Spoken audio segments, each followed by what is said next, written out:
А люди с ментальными нарушениями встретились в товарищеском матче по гандболу.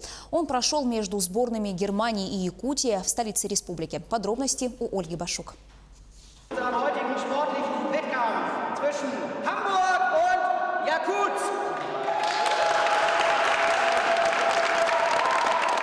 Буря эмоций, предвкушение захватывающей игры. На поле встретились команды из разных стран – России и Германии.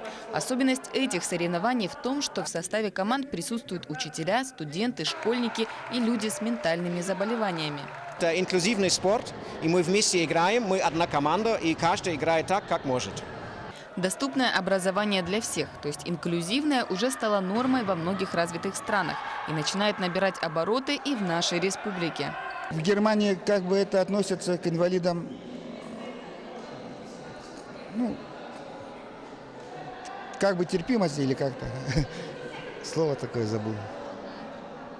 Ну и у них проблем с этим нету, но у нас какие-то есть проблемы. Вот, например, кто-то когда болеет.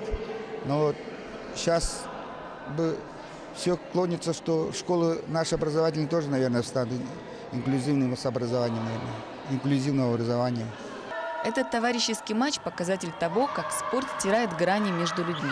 Становится неважно, из какой ты страны и на каком языке разговариваешь. Здесь никто не гнался за победой, ведь самое главное – это искренние эмоции во время игры.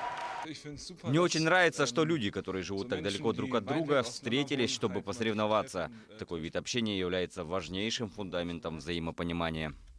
Мероприятие состоялось благодаря договору о сотрудничестве между школами Гамбурга и Якутска.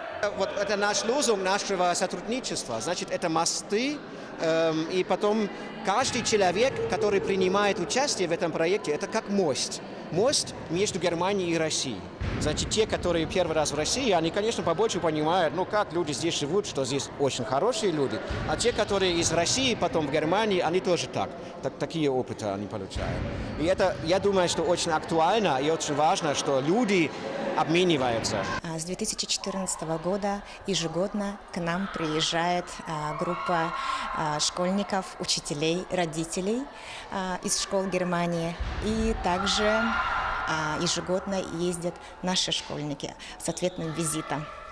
С каждым годом проект школьного обмена становится более многоаспектным. Особенностью нынешнего визита стал социальный проект, посвященный инклюзивному образованию. Ольга Башук, Григорий Охлопков, Якутск.